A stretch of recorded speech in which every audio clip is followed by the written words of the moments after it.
इस वीडियो में हम मौलाना अबुल कलाम आज़ाद जी के बारे में देखेंगे। तो चलिए शुरू करते हैं। मोइनुद्दीन अहमद या अबुल कलाम आज़ाद जी का जन्म 11 नवंबर 1888 को मक्का में हुआ था। इनकी मां एक अरब औरत थी जिनकी मृत्यु कोलकाता में हुई थी, जब इनके पिता खैरुद्दीन दहलवी कई वर्षों तक मक्का में रहने के बाद भारत लौटे थे। आज़ाद को अपने पिता द्वारा ही शिक्षित किया गया, जो कि एक मुस्लिम विद्वान और सूफी भी थे।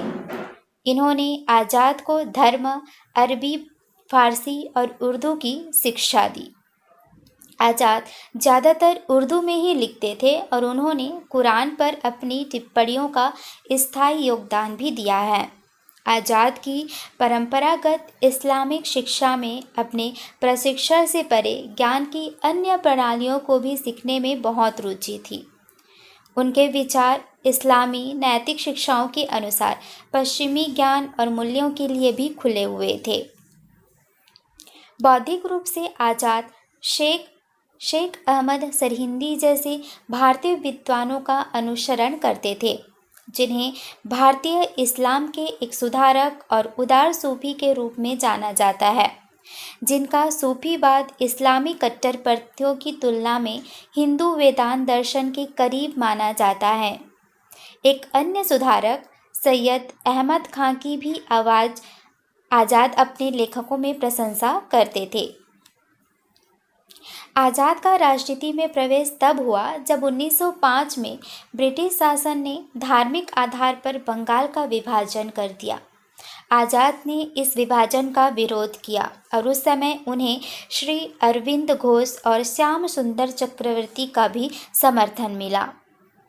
1912 में आज़ाद ने अपनी साप्ताहिक पत्रिका अल हिलाल और 1915 में वह अल बलग का प्रकाशन शुरू किए।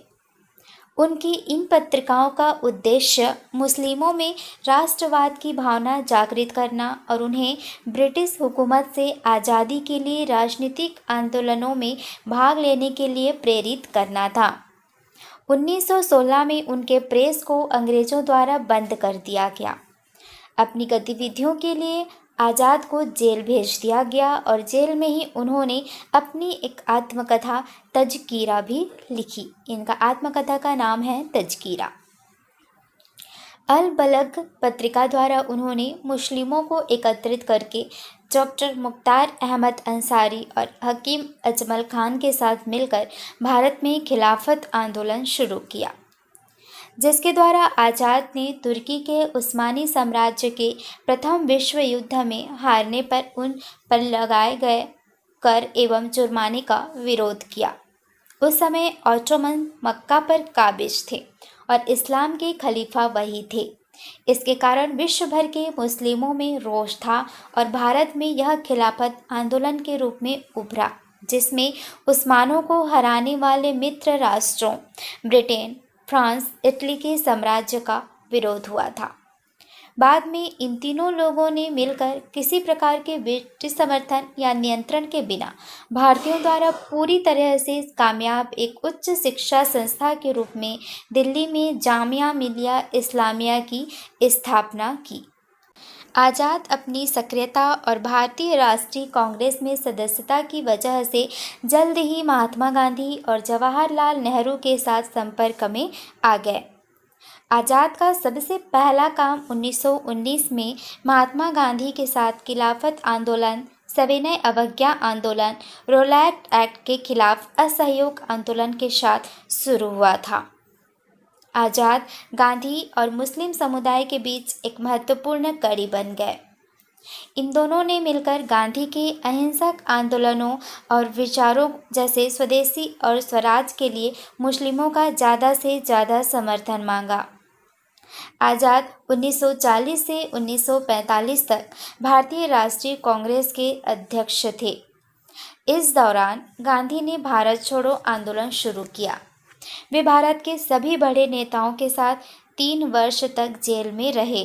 इस बीच आज़ाद की जवाहरलाल नेहरू, चित्तरंजन दास और सुभाष चंद्र बोस जैसे साथी राष्ट्रविदों के साथ निकटता बढ़ गई। बाद में आज़ाद के करीबी दोस्त चित्तरंजन दास ने गांधी के नेतृत्व से अलग स्वराज पार्टी की सह स्थापना की। उन्होंने दृढ़ता से अलीगढ़ मुस्लिम विश्वविद्यालय और मुस्लिम लीग से मुस्लिम बुद्धिजीवियों के बीच कांग्रेस के सतत संदेह की आलोचना की। आज़ाद ने जिन्ना के अलग मुस्लिम लीग की स्थापना और बाद में पाकिस्तान की मांग का कड़ा विरोध भी किया था। आज़ाद 1923 में भारतीय राष्ट्रीय कांग्रेस के सबसे कम उम्र के अध्यक्ष बने। बाद में वे इस पद के लिए दोबारा निर्वाचित हुए और इस पद पर 1940 से 1946 तक अपनी सेवाएं दी। अपने जीवन में 1921 से 1923 तक दूसरी बार कारावास के दौरान उन्होंने कुरान पर टीकाएं लिखी, जो बाद में 1931 में लाहौर से तर्जुमन अल कुरान के नाम से प्रकाशित हुआ। यह टीकाएं अधूरी थी, परंतु इसे इसके प्रथम अध्याय जो अल फातिहा के लिए समर्पित है, इसके लिए जाना जाता है। आज़ाद ने कई लेख लिखे, जिसमें उनकी आत्मकथाओं सहित भारत की स्वतंत्रता जीत, इंडिया विंस फ्रीडम भी शामिल है। यह एक पूरी पांडुलिपि की तरह है, जिसे उन्होंने राष्ट्रीय अभिलेखागार में जमा कराया था, जो कि उनकी मौत के 30 वर्ष बाद प्रकाशित हुआ और 1988 में इसका बहुप्रतीक्षित पूर्ण संस्करण प्रकाशित हुआ। आज़ाद ने गुब्बारे खातिर, हिज्र ओ वसल, खतबातला आज़ाद, हमारी आज़ादी और तज़करा जैसी किताबें भी लिखी। विश्वविद्यालय अनुदान आयोग और औपचारिक रूप से 28 दिसंबर 1953 को मौलाना अबुल कलाम आज़ाद द्वारा, जब वे भारत के शिक्षा, प्राकृतिक संसाधन और वैज्ञानिक अनुसंधान मंत्री थे, ने उद्घाटन किया था। आज़ाद के समय में ही संगीत नाटक अकादमी, साहित्य अकादमी, ललित कला अकादमी, अखिल भारतीय तकनीकी शिक्षा परिषद, खड़गपुर और स्कूल ऑफ प्लानिंग और वास्तुकला विद्यालय की स्थापना दिल्ली की स्थापना हुई थी।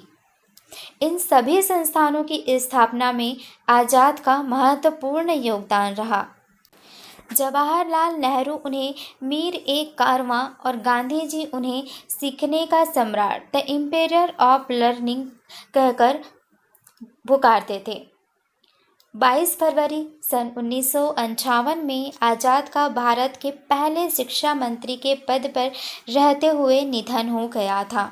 उनकी कब्र लाल किले के सामने जामा मस्जिद के पास पुरानी दिल्ली में है। उनके जन्म दिवस 11 नवंबर को भारत में राष्ट्रीय शिक्षा दिवस के रूप में मनाया जाता है।